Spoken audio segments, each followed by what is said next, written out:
Yeah, I'll speak for myself, but I know this is true for you too. It feels very comfortable. Like there's a beautiful comfortability in coming back to this show that we know so well and love so much. And we've created such a strong, very familial bond in the cast that when we come here, we're like, cool, I know exactly what this is. And now I can play.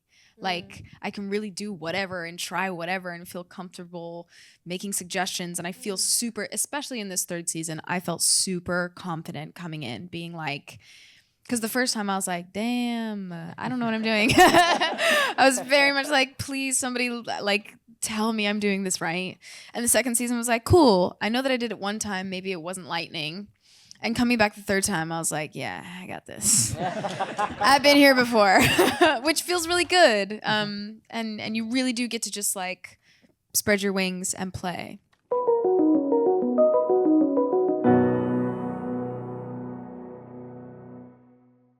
As you've seen, the season starts off with a lot of action happening very quickly and the scope expanding.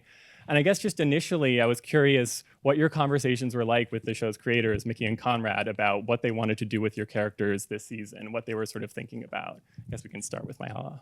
Yeah, sure. Hi, guys. So initially they were like, it's Harper's redemption season. It's vengeance. And I was like, great, sounds right, appropriate. But they were like, you know, she's sort of hit rock bottom and we want to find her there. So we have some place to go. You know, what does it look like when she feels like, when she's lost all the things that tie her to London and she's just doing her best to stay there. So we find her as a desk assistant, keeping a diary, poorly, not doing any of her job well, just so that she can stay there and being super duper depressed about it. And then they said, you know, we're just going to find a way to get her back to the place she wants to be. And hopefully, I mean, she's not under the thumb of Pierpoint anymore or Eric, so she's going to do it aggressively on her own. And then, as in true fashion, they were like, we can't wait to surprise you with what that means. And I was like, great. She's always on one. She's always up to something. So, yeah. Marisa, what was your conversations like? You see the scandal unfolding. Yeah, exactly. We sort of had a chat about the fact that it was going to be kind of an emotionally intense season for Yasmin, and that with the sort of absence of Harper in the office, that Yasmin was going to, you know, start to need to be more efficient at work. So, you know, she's, for the first time, really, she needs to be really good at her job because she doesn't have her dad's credit card anymore.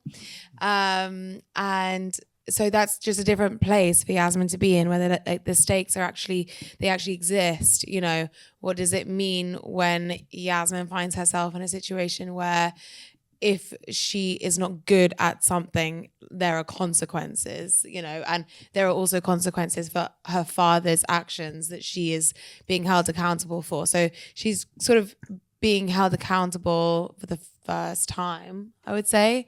And the panic, you know, I think Yasmin's in some survival mode this season. I think she's pretty much in fight or flight for 3/4 of the season, and I think that that's, you know, quite an intense place to be.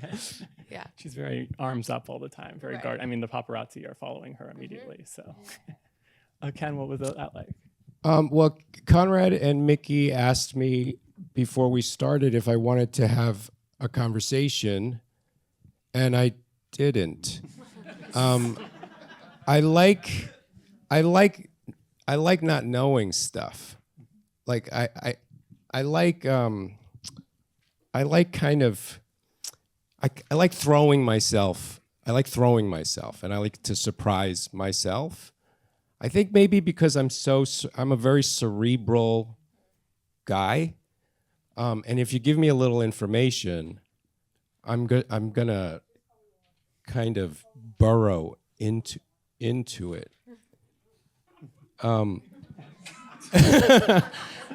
So I'm going to do that anyway when they do give me information. But they did tell me, or, you know, then we started, and they sent me a kind of emailed synopsis, and I got the sense that Eric was gonna, you know, he's grappling with aging out of a very young man's game, and that's going to lead him into kind of relationships that he would never get into before, and do things he would not, didn't do before, do drugs and blah, blah, blah. And it wasn't until the first kind of meet and greet / first rehearsal that Isabella, our director, told me that this was going to happen. And I didn't anticipate that. There was none of that in that introductory email that I got from Mickey and Cara. Then that was super exciting because I didn't know how that was going to happen, because we had nothing to do with each other for two seasons. So I was really curious, and that was an exciting prospect to me. Yeah, I mean, I was curious playing that scene in the chambers of sorry, I don't know the correct British law terms, but when you're two together, it's so much about the absence of Harper and also these characters trying to figure out their dynamic together. What was it like to act that together? Well, I mean, I think it made sense for us. Like, we were figuring that out ourselves. I think that I'd seen Ken work with Myha'la just as Yasmin had watched Eric work with Harper for 2 seasons, and as an actor felt like, wow, I'd that would be fun, and in the same way that Harper does, that Yasmin does. So it was really interesting, and I think that both of us as actors like to really just like let space. We're quite comfortable with space and like letting something unfold spontaneously, not pushing a moment. And so what was interesting was that we were kind of sitting there in the office and scenes like sort of sussing each other out. We kind of needed them to get a bit cokey. Because I don't know how they, honestly, because I don't know how they would have communicated otherwise. Yeah. They would have had all this armor, Yeah. And now I did this exercise once. It was an independent film, and it was me and an actress, and we were supposed to be boyfriend and girlfriend and have a history. We had just met, and the director suggested that we do this kind of exercise, and we just sat across from each other and stared, like in the scene. We just stared in each other's eyes for like what felt like a really long time. And I mean, it was like, maybe it was a long time, but not just stare, but kind of really be with somebody without words. I mean, she started crying. Like, it was really a poignant kind of exercise, and it definitely gave us something that I don't know if we'd be able to articulate or intellectualize. But then when we started the scene, we had something, And so I really loved our scene because it was written to be kind of like that, except with language. And so it gave us it was a great scene to start with. And then Sagar, we hear some of Rishi's classic commentary in the background of episode 2, but I know, having seen the season, there's some very exciting things in store for him, and you have a sort of episode that is really exploring more of Rishi. What were your conversations like with Mickey and Conrad, getting deeper into him? By the way, first and foremost, I'm sort of fanboying a little bit. I was saying to these guys outside, like, I watched these panels from London, so I just want you to know these things reach across the pond. So thank you. It's a moment to really be here. So thank you. It was a little bit different compared to these guys in the sense that back at the end of season 2, we did a cast and crew screening, and Mickey and Conrad were there, and Mickey sort of pulled me aside, and the show hadn't been commissioned for a 3rd season at that point, but they were sort of spitballing some ideas about, if they get the chance to do it. And Mickey pulled me aside and he said, hey, listen, we've got a really great idea for Rishi. We're going to give him an episode. And I kind of didn't take that too seriously. I kind of thought he was just sort of saying that and as a really good idea, and it just definitely wasn't. It would go up the chain, and people want to go in different directions. That's completely fine. But thank you for thinking of me in that way. That would be great, amazing. And then about a year later, it sort of came to fruition, and I was so humbled and grateful and thankful that they trusted me to sort of carry an episode. It's incredibly flattering, for the actors in the room, to have a moment like that is amazing to see if, it sort of flex your muscles a little bit. So they sort of told me a little bit about what was going to happen, but they also didn't want to tell me too much, and they wanted me to wait to get the script and see for myself. Yeah. And what was it like to discover it? It's sort of an interesting character to play because it's so much, you have so much of his voice already from so much of sort of how you initially meet him as a person to sort of figure out more of his life. What was that like? I think what was really interesting for me was that I was and have been discovering Rishi at the same pace as you guys have all discovered Rishi.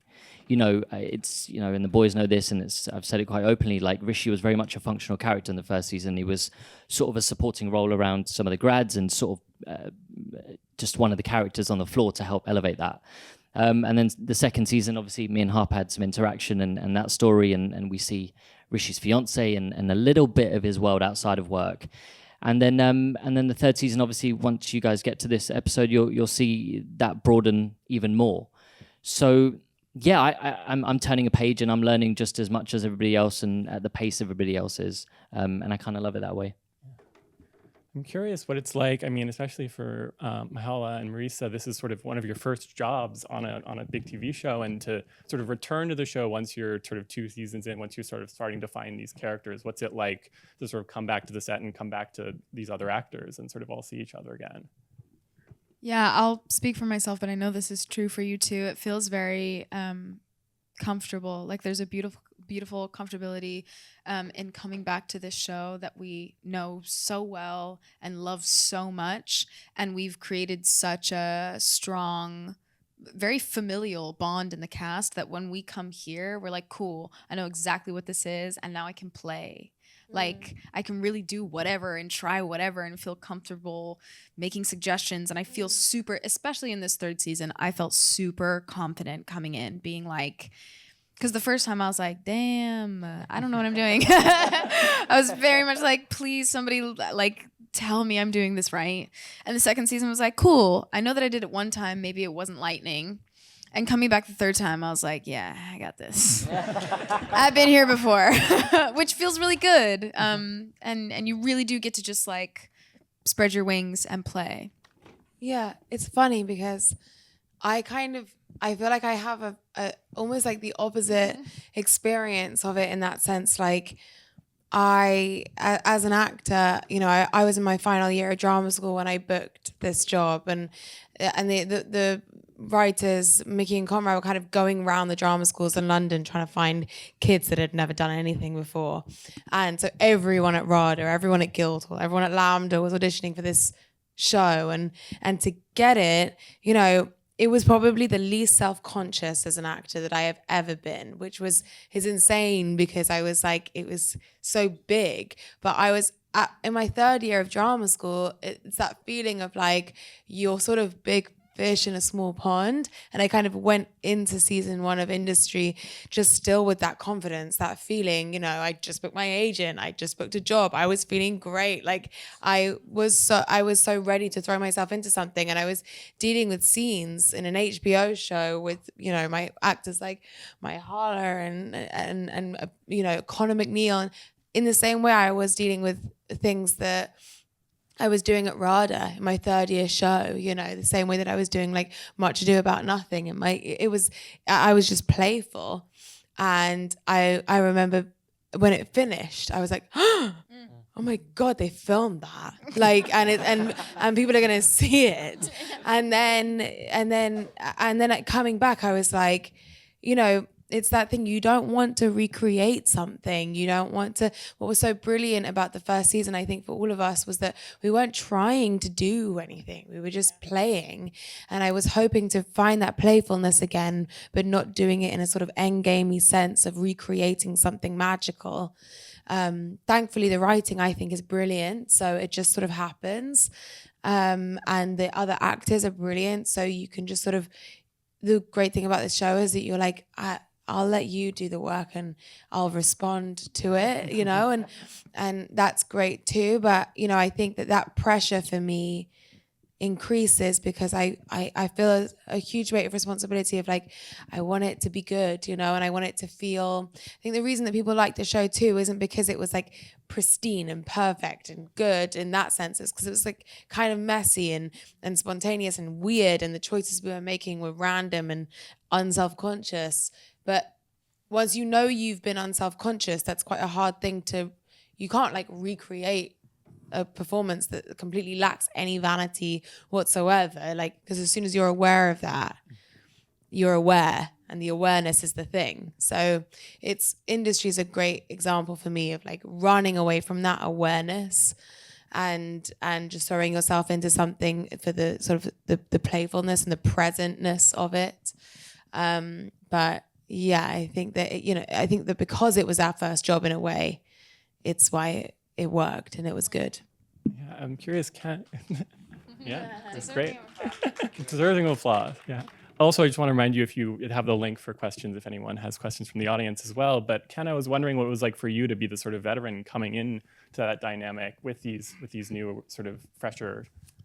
I guess I had a intro call with Lena Dunham, who was our first director. Who directed the pilot. And the way she kind of prepped me in a certain way, and she said, "Look, you're gonna be, your cast is they're playing recent grads, but they're actual recent grads. You're gonna be the oldest one. They might be looking up to you in a certain way. Just come in expecting that." And I think it gave me, I don't know, it gave me something that I may not otherwise have gone in with, a kind of maybe bravery, like if I take a chance, I'll allow other people to take a chance. And so I came in kind of taking big swings. And yeah, I mean, yeah, do you remember a big swing that you remember taking early on in the show? I think every scene I tried to do, and Lena encouraged this too. Like I remember just walking across this very random moment. They're in a conference room. And I'm just walking across, and I make eye contact with somebody. I don't know what we're supposed to communicate. I don't remember. But like I made a whole thing with my jacket, and like because I'm like I want to play. I think he's a showy, like this is a trading floor, but it's my space. I own this space. I can do whatever I want in this space. Yeah. I can be flair, be as showy as I want, or as big as I want, or small as whatever. I call the shots. And she kind of facilitated that, encouraged it. Yeah. Yeah. I mean, I think of Eric like with the baseball bat, with the sort of his sense of control of the area around him, the air he sort of commands. Yeah. I mean, once somebody says, okay, your character might have a baseball bat, that suddenly opens up, it's like. Yeah. I'm curious, I mean, once you're in the third season, as we've seen, you have Kit Harington coming in, you have Sarah Goldberg from Barry, you have even new grads like Sweet Pea, who's doing so much live streaming. I'm curious what it's like to have new actors come into this world where you have such a sort of set tone and a set kind of, you know each other well. What's it like to bring new people on? What's the onboarding process like?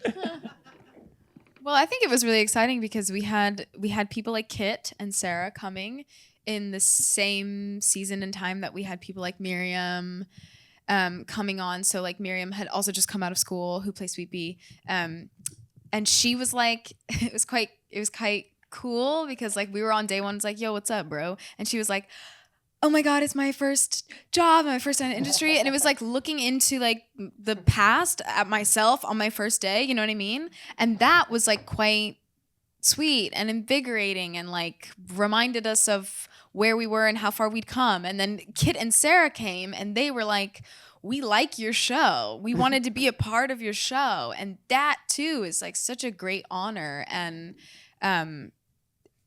we all have like a really common goal. You know, there's no ego in what we do on this show. Everybody has a passion for it and respect for the scripts, our writers, the characters. So it was like easy and fun to welcome in new people because they were just as excited as we were and loved it as much as we do to like make this season. Yeah, it's wonderful to have the sort of stamp of like, oh, you're excited about our thing. Like, come and play in our world. Yeah. Come and play in the Pierpoint offices. I have one question from Abby Barr, which is, when you first get a script, what % of the business jargon do you understand? None. No changed? percent. No of percent. Not at all. No one can explain what massaging your EBITDA means or any of that. Okay, and see, I didn't even know that's how you say it. EBITDA. Say that again. EBITDA?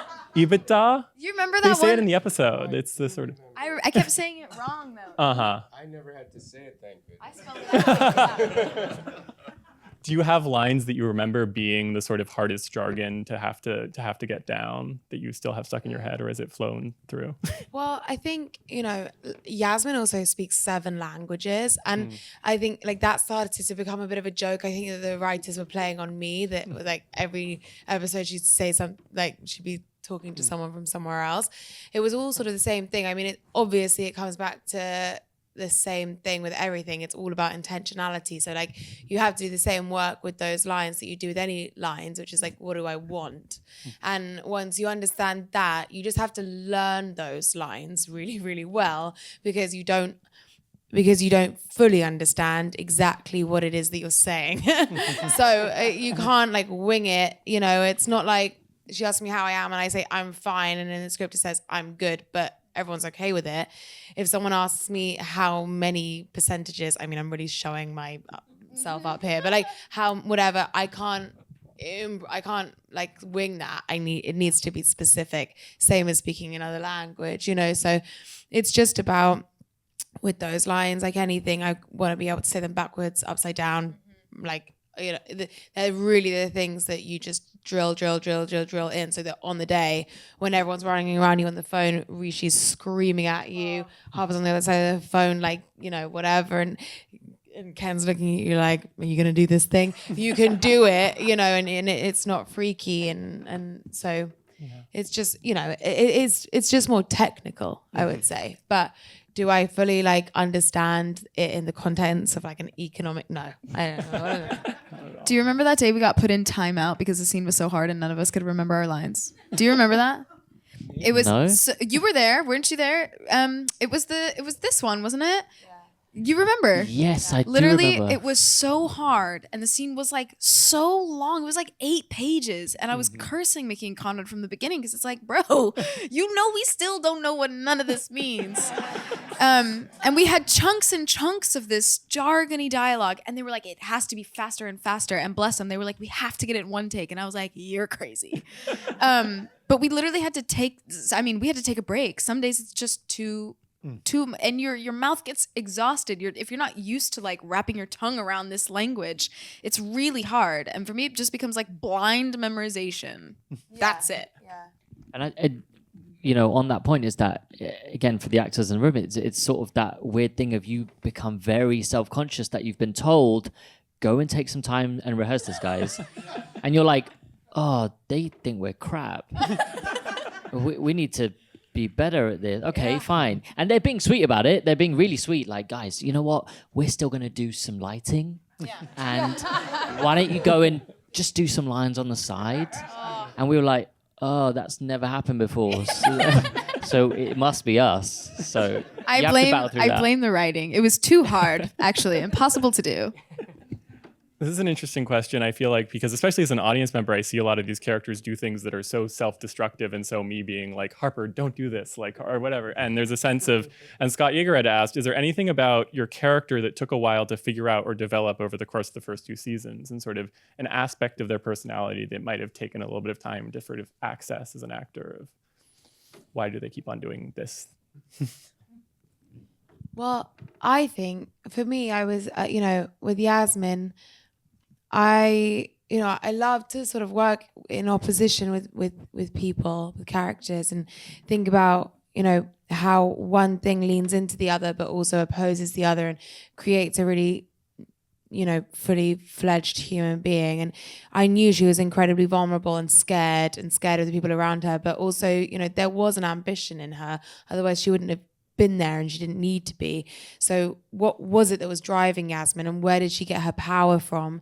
And how did she feel like the same person when she's like looking, I'm thinking about season 1 specifically, looking at Kenny when he's asking her to get a salad bowl, and then when she's looking at Robert and she looks like she's going to eat him alive. How does that feel like the exact same person? And how does that make sense to an audience and make sense to me? And, what is it that she wants that is the same in both of those situations?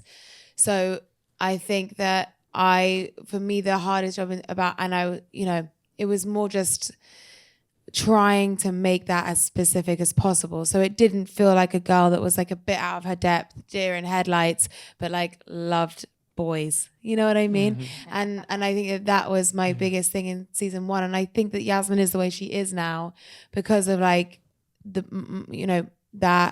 decisions that she still makes now, with Robert and Henry and whoever, is because of this like need to be in control in some way or another. And I think that I wish she could let go a bit and that might allow her to be kinder, but at least I sort of I understand how someone like why she does what she does. But I think that for me it's not that I'm like, oh, why do you keep doing that? I wish you'd stop. It's more like I wish you'd have some therapy and understand why she's making the choices that she's making. Yeah. We see in that episode, Eric and Yasmin both be like, why would we go to therapy? And you're like, well. Right. Yeah, they're like, ugh, no thanks. Yeah. Well, you look like you, yeah. I think one of the like most interesting things about this show is like how much some people love to hate these characters. They're like really polarizing. Other like, yes, girl, like burn this city down and I will root for you till the end. And other people are like, I'll never watch this garbage. They're all morons and they're deeply, deeply going to hell. Like they hate these people. And they're like, how could you, and I know it's my responsibility as an actor, as a human being, to be able to do the job. I can't judge them. At all. Otherwise, I won't do it honestly. So it's not that there was necessarily like it took me a while to like be able to be like a conniving, you know what I mean, like liar. It's that I have to understand why she's doing it and believe that the want is real and true to her. By any means necessary is like a life or death situation for Harper, and that's the only way I can justify doing it. And also, like these characters hold multitudes and they evolve and change every day, just as we do. And they have evolved so much, like literally in the actual time it's taken to make each season, as much as we have. And that's also a testament to Mickey and Conrad. Like they really do right for us, which I think makes the show particularly singular. So it's really like understanding them, and not judging them and not having a hard time like being an asshole. Because actually sometimes it's kind of cathartic. Like I would never be this person in my life, but I will do it on screen. It's great to get it out there. That's good. That's a good applause line. Clapping. People are like, yes, be an asshole. It's great. Right. Embrace that. I'm curious also, coming into the 3rd season, this is a show that is so much about this world with all its specific codes of dress and what brands to buy and sort of there's a lot of like the characters expressing themselves with their fashion and with their costumes and with their, going to the right spots, running in the right places. I was curious in this season, returning to the show, what was it like thinking about how they would how they dress, how their costumes would be, how you'd sort of think about where they are in terms of their character that way? I kind of think the attire is almost power moves to an extent, especially I can speak for Rishi. It's a power move. It's kind of just telling people where you are in the standing of the bank of the world, of your economic status. London is a city and England in general, there's a massive class system there. So it's trying to put your stamp on showing everybody who you are. You sort of wear that on your sleeve a little bit. Again, at least Rishi does.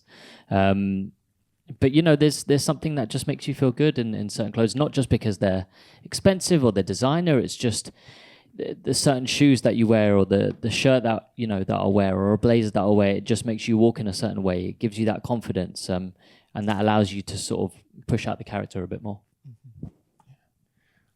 Well, I think I'm getting the cue to wrap it up. But thank you so much. Thank you for the cast of Industry.